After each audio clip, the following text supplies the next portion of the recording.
Sarvodaya public school शिक्षा का नया सवेरा। सर्वोदय पब्लिक स्कूल में हम शिक्षा को एक नई दिशा देते हैं। आधुनिक सुविधा और अनुभवी शिक्षकों के साथ हमारा लक्ष्य है बच्चों को एक ऐसा मंच देना जहां वे अपनी क्षमताओं को पहचाने और निखारे। चाहे शिक्षा हो, खेल कूद या सांस्कृतिक गतिविधियां, हर क्षेत्र में उत्कृष्टता हमारा वादा है। यहाँ हर छात्र के सपनों को उड़ान मिलती है और नैतिक मूल्यों के साथ उनका समग्र विकास सुनिश्चित किया जाता है। सर्वोदय पब्लिक स्कूल ज्ञान, संस्कार और सफलता का संगम है। आज ही पंजीकरण करें और बेहतर भविष्य की ओर कदम बढ़ाएं। प्रेरणादायक वातावरण, शिक्षा और संस्कार का अद्भुत संगम। आज से भविष्य की तैयारी, होलिस्टिक एजुकेशन के साथ आपके सपनों को दे नई उड़ान। Sarvodaya public school.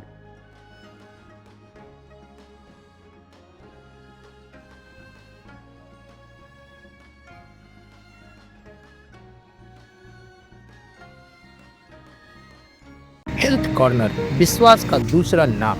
1986 से सिधारी रामलीला मैदान पर उच्च कोटि की एलोपैथिक दवाओं का एकमात्र भरोसेमंद ठिकाना। उचित दाम, कुशल व्यवहार और तेज सेवा। अब घर बैठे पाएं दवाएं सिर्फ एक कॉल पर। हेल्थ कॉर्नर आमिर एजाज साहब के साथ आपकी सेवा में। संपर्क करें 9935906912। आने मोड़ के हरियोत कला भवन में महिला संगठन द्वारा एक राष्ट्र एक चुनाव विषय पर महिला संवाद कार्यक्रम आयोजित किया गया। इस मौके पर बतौर मुख्य अतिथि राज्यसभा सांसद सीमा द्विवेदी और विशिष्ट अतिथि के रूप में बलिया विधायक केतकी सिंह ने शिरकत की।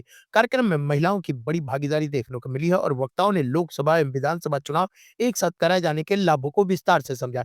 राज्यसभा सांसद सीमा द्विवेदी ने कहा कि एक साथ चुनाव होने से न सिर्फ लोकतंत्र मजबूत होगा बल्कि विकास के कार्यों की रफ्तार बनी रहेगी। उन्होंने कहा कि आजादी के बाद 1967 तक देश में लोकसभा और विधानसभा चुनाव एक साथ होते थे, जिससे सरकार को 5 वर्ष स्थिर कार्यकाल मिलता था, जिससे समय पूर्व सरकारों के गिरने और राष्ट्रपति शासन के कारण यह व्यवस्था बाधित हो गई। अब प्रधानमंत्री नरेंद्र मोदी के नेतृत्व में इसे दोबारा लागू करने की दिशा में ठोस प्रयास हो रहे हैं। बलिया विधायक केतकी सिंह ने कहा कि आज महिलाएं सिर्फ घर तक सीमित नहीं है बल्कि हर क्षेत्र में नेतृत्व कर रही है। उन्होंने कहा कि मोदी सरकार ने महिलाओं को सशक्त बनाने के लिए उज्ज्वला, आवास, शौचालय, राशन कार्ड, आयुष्मान भारत जैसी योजनाएं चलाई, जिनके जमीनी स्तर पर बड़ा बदलाव आया है। कार्यक्रम में मुख्य रूप से मौजूद रहे ध्रुव कुमार सिंह जिला अध्यक्ष आजमगढ़ सदर, विनोद राजभर लालगंज जिला अध्यक्ष, अखिलेश मिश्रा गुड्डू, श्री कृष्णपाल, मंजू सरोज, पूर्व विधायक आजाद अरिमर्दन, वंदना सिंह, हरिवंश मिश्रा, पूनम सिंह, विनय प्रकाश गुप्त, अनिता सिंह, बबीता जसरसिया, विभा बर्नवाल, अनिता सिंह, सैकड़ों महिलाएं उपस्थित रहीं।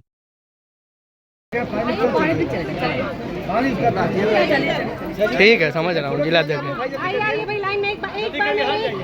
समझ रही है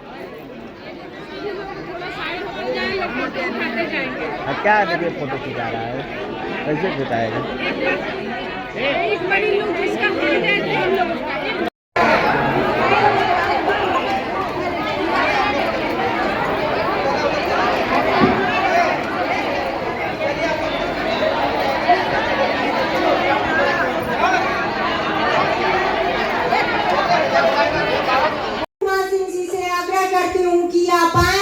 हमारे मुख्य अतिथियों का स्वागत करें। आदरणीय ध्रुव कुमार सिंह जी।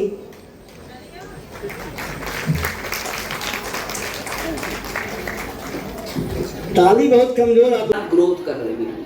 पहले जिले में जब मैं 96 में, जब 1995 में जब पहली बार पंचायती राज व्यवस्था आई थी, तो मैं पहली बार जिला पंचायत की मेंबर चुनी गई थी। और बढ़ना इनको तो गांव के लोग देखते थे कि कौन महिला है। मैं इतना लंबा घूंघट निकाल करके, बड़ा पर्दा पता था, आप भी उसकी इतना लंबा घूंघट निकाल करके जब जिला कलेक्ट्रेट में गई तो लोग ये नहीं देख रहे। ये पहले इस तरह के चुनाव देखिए, जब ये देश आजाद हुआ था तो 1951 से लेकर 1967 तक इसी क्रम में चुनाव होते थे। एक साथ ही पूरे देश में चुनाव होते थे।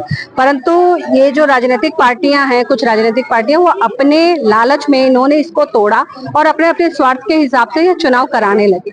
इस तरह के चुनाव जो हर साल जो देश चुनाव झेलता हो, वो देश विकास नहीं कर सकता, असंभव असंभव है उसका विकास करना। और हम बात कर रहे हैं विकसित देश की, विकसित देश बनने की, तो उसके लिए सर्वप्रथम तो हमें ये जो चुनाव पर अतिरिक्त व्यय हो रहा है उसको रोकने की जरूरत है। जो मैन फोर्स हम यूज कर रहे हैं, रिसोर्सेज यूज कर रहे हैं, उसको रोकने की आवश्यकता है। और एक बार में ही जब चुनाव होगा तो ये सारी चीजों को हम लोग सही तरीके से इस्तेमाल कर पाएंगे और एक सही परिणाम पा पाएंगे। समाजवादी पार्टी के राष्ट्रीय अध्यक्ष कह रहे हैं कि ये तो महंगाई और बेरोजगारी से ध्यान हटाने के लिए भाजपा का एक प्लान है। नहीं, मुझे लगता है कि अखिलेश यादव जी को पहले ये जानना पड़ेगा कि जब वो जिसको समर्थन देते थे कांग्रेस पार्टी को, ऊपर से अंदर से पता नहीं कहां से वो समर्थन दिया करते थे, उस समय इस देश की क्या हालत थी। आज इस देश में एक सशक्त नेतृत्व श्रीमान नरेंद्र मोदी जी के रूप में है और ऐसे कठोर निर्णय लेना ये अखिलेश बाबू के बस की बात नहीं है। वो बबुआ है, बबुआ बने रहे। मुंह में जो चांदी का चम्मच लेकर पैदा होता है वो कठोर निर्णय नहीं कर सकता,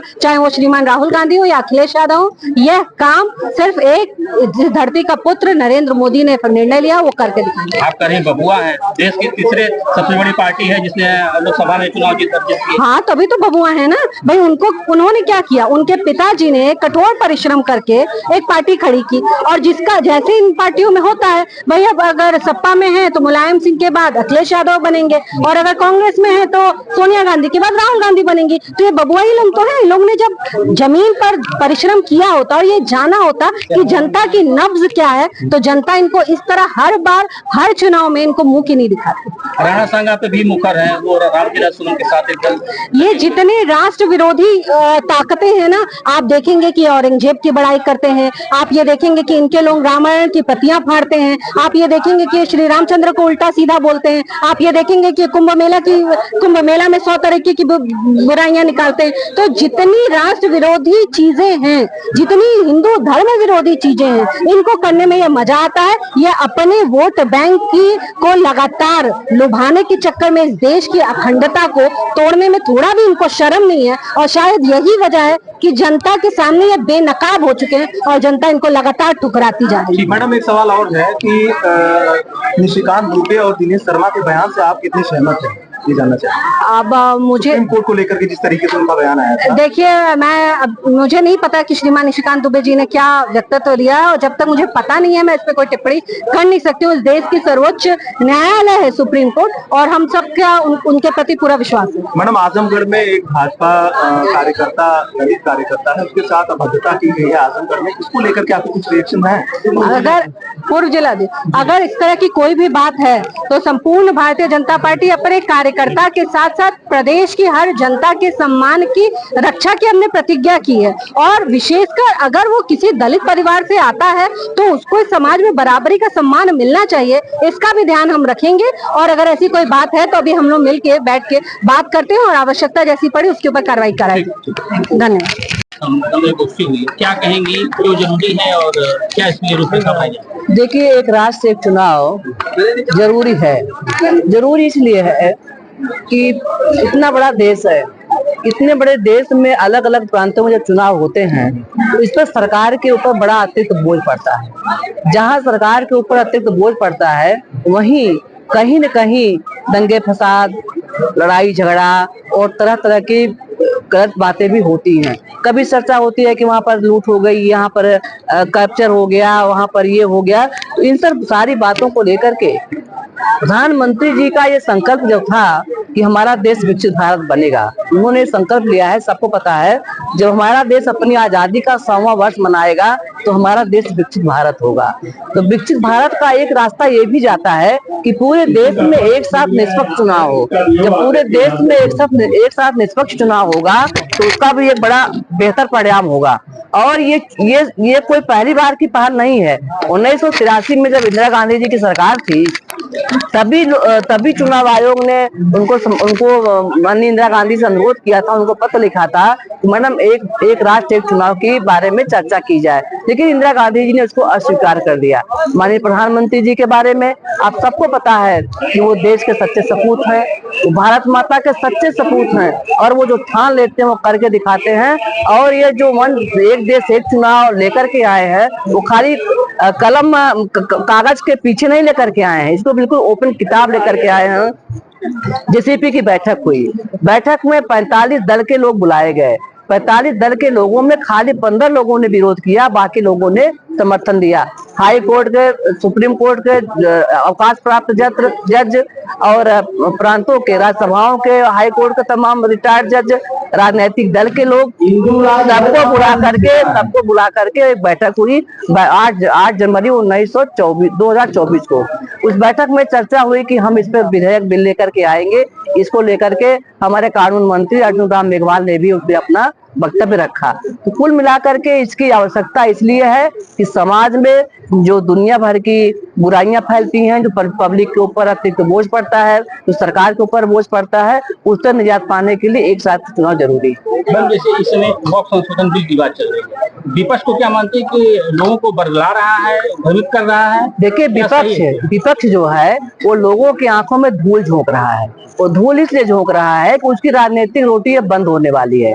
वक्फ बोर्ड के बारे में मैं आपको बताऊं, पहले का जो वक्फ बोर्ड का इनका विधेयक था, नियम था, वो यही था कि हम ही चोर, हम ही कानून, हम ही न्यायप्रिय, मतलब हम ही सब है। हम ही ने चोरी किया है, हम ही जांच भी करेंगे, हम ही न्याय भी करेंगे।